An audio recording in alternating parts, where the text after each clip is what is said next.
જય સ્વામિનારાયણ દર્શક મિત્રો, હરિકૃષ્ણ કિચનમાં આપનું હાર્દિક સ્વાગત છે. આજે હરિકૃષ્ણ મહારાજ શિયાળામાં આપને આલુ પરોઠા કેમ બનાવવા, આલુ પરોઠા અને દહીં એ આપને શીખવાડશે, રાયતું દહીં. તો મહારાજ અમને શીખવાડો આલુ પરોઠા બનાવતા અને રાયતું દહીં. કુકરમાં બટેકા બાફી લીધા છે અને આપણે સાલ પણ ઉતારી દીધી છે. આપણે બટેકા બાફી અને સાલ ઉતારીને એકદમ સ્વચ્છ કરી દીધા છે. બરાબર, બટેકા બાફતા તમને આવડતું જ હોય છે. પાણીના એક કુકર લેવાનું, પાણી મૂકવાનું અને એમાં બટેકા નાખી દેવાના, જેટલા મેમ્બર હોય એ પ્રમાણે. અને હવે આપણે લોટ બાંધી દેશું. રોટલીનો લોટ લીધો છે, ઘઉંનો ઝીણો, ને એમાં આપણે જેમ રોટલીનો લોટ બાંધીએ તેમાં મીઠું, ધાણા જીરું, અજમા અને મોણ તેલનું આપીને રાખ્યું છે. આમાં હળદર પણ નાખી શકાય, કાશ્મીરી મરચું નાખવું હોય તો પણ નાખી શકાય. અમે આમાં આ વખતે નથી પણ નાખી. બરાબર, આ આપણે લોટ બાંધીને આપણે રાખી દીધો 5-10 મિનિટ માટે. ત્યાં સુધીમાં આપણે આલુનો મસાલો કરશું, બટેકાનો મસાલો કરશું. બરાબર, હવે ગેસ ચાલુ કરી દઈએ. ગેસ ઉપર લોયું રાખી દીધું છે ને નીચે અગ્નિદેવ આવી ગયા છે. બરાબર, હવે એમાં 2 પાવડા તેલ નાખી દઈશું અને જરૂર લાગે, ઓછું લાગે છે તો હજી 1 નાખી દઈશું. તો બટેકાને આપણે ભૂકો કરવા માટે 1 ગ્લાસ લીધો છે, સૂંદો કરવા માટે. બરાબર, આમ નાખતા જવાના અને માથેથી દબાવતો જવાના ગ્લાસથી. બરાબર. સ્વામિનારાયણ સ્વામિનારાયણ. જીરું આપણે વઘારમાં નાખીશું, દળેલી મેથી, એનાથી બહુ મસ્ત ટેસ્ટ આવે. ડાયાબિટીસ વાળાને ખાસ મેથીનો ઉપયોગ કરવો જોઈએ. હળદર આવી ગઈ, હિંદી. બરાબર, હવે આપણે સુંદેલા બટેકાનો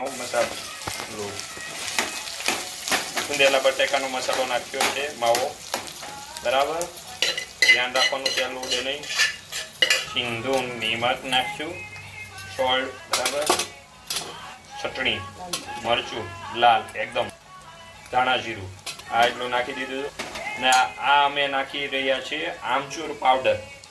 બરાબર, આમાં લીંબુ પણ નાખી શકાય, જે મસાલો બને એ ઢીલો થાય એના માટે અમે આમચૂર પાવડર લીધો, થોડું ખટાશ આવે. સ્વામિનારાયણ. હે મહારાજ સ્વામિનારાયણ. હવે આવી રહ્યા છે આપણે બોલે તો ધાણા. બરાબર, હવે ગેસ બંધ કરી દેવાનો છે. આદુ મરચાની પેસ્ટ આમાં નાખી શકાય, મસ્ત લાગશે. અમે તીખું સ્પાઈસી ઓછું ખાઈએ છીએ કેમ કે એસિડિટી ન થઈ જાય, હેલ્થમાં ધ્યાન રાખવું જરૂરી છે. પણ કોઈને ટેસ્ટ માટેથી આદુ મરચાં તીખું ખાવું હોય અને ખાતા હોય, એના વગર ખાવતું ન હોય, તો એને આમાં આદુ મરચાંની પેસ્ટ નાખી શકાય. આ થઈ ગયો છે આપણો માવો કમ્પ્લીટ. સ્વામિનારાયણ આલુ પરોઠા બની રહ્યા છે. હરિકૃષ્ણ મહારાજ આપણે શીખવાડી રહ્યા છે. હવે આપણે આના નાના મોટા ગોળિયા વાળી દઈશું. બરાબર, આ રીતે કરી દેવાનું. ગરમ હોય તો આ રીતે ડીશમાં રાખી દેવાનું, એટલે આપણે વણવા ટાઈમે ઈઝી થાય અને ઝડપ થાય. તમને 2 રીત બતાવશું, ઈઝી કઈ થઈ શકે અને અમને કઈ ઈઝી થાય છે. બરાબર, આપને કઈ ઈઝી થાય છે. એકદમ કૂણ આવી ગઈ છે, અમે હળદર નથી નાખી, તમે નાખી શકો છો. આપણે ગોળિયા વાળી દીધા છે લોટના અને મસાલાના. બરાબર, હવે આપણે સ્વામિનારાયણ આલુ પરોઠા બનાવશું. શ્રી કૃષ્ણ મહારાજનું નામ લઈને આલુ પરોઠા બની રહ્યા છે. સ્વામિનારાયણ આલુ પરોઠા. આ પેલી રીત બની રહી છે. આને આ રીતે બધી બાજુથી પેક કરી દેવાનું. અંદર થોડીક પહેલાં રોટલી વણી અને આ રીતે દબાઈ દેવાનું છે, પેક કરી દેવાનું છે. આ રીતે દબાઈ દેવાનું. બરાબર, અને લોટમાં એક વખત આગળ પાછળ બોળી લેવાનું છે. લોટ લગાવી દેવાનો અને હવે વેણેથી વણવા મળવાનું છે. આ રીતે વણી લેવાનું છે એકદમ. જો બરાબર, એકદમ પતલું થઈ ગયું. જો લોટીમાં આવી ગયું છે સ્વામિનારાયણ પરોઠું. હવે આપણે ઉથલાવશું આને. એક બાજુ ઉથલાઈ દીધું છે. હવે આમને તેલની ધારે માથે તેલ સ્પ્રેડ કરી દઈશું. આગળ પાછળ ધીમા ગેસે સડવા દઈશું.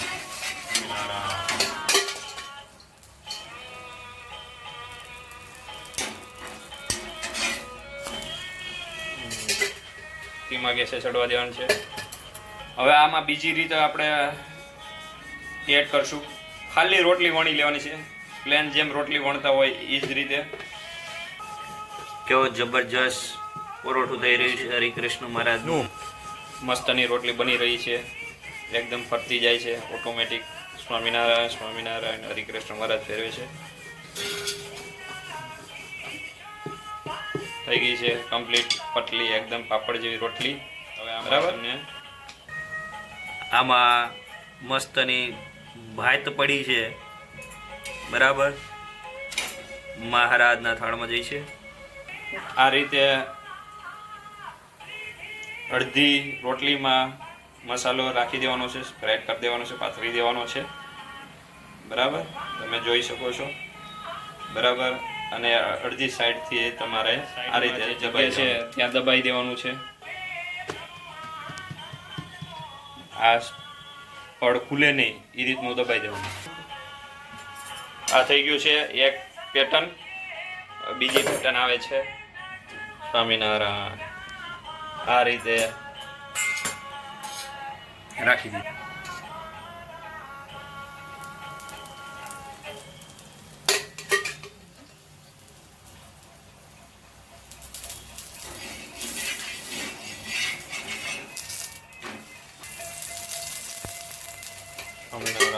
સ્વામિનારાયણ.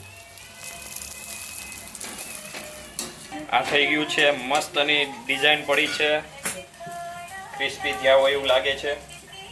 મહારાજ જમશે પછી મહારાજને ખબર પડશે કે ક્રિસ્પી થયા છે કે નહીં. સ્વામિનારાયણ સ્વામિનારાયણ. આમાં ઘી પણ યુઝ કરી શકાય, પણ જેને જેવી સગવડ હોય તેલની જગ્યાએ.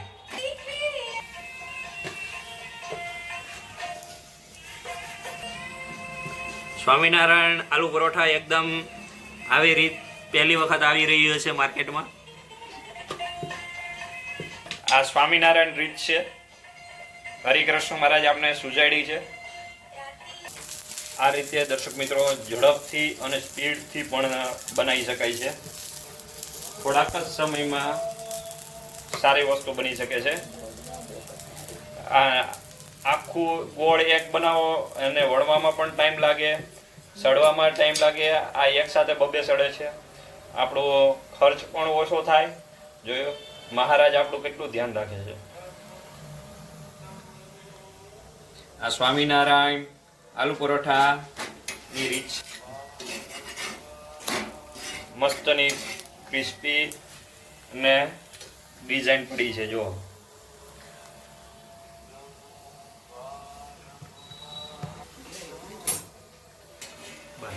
આ થઈ ગયું છે કમ્પ્લીટ. હવે એની જગ્યાએ બીજું આવી ગયું.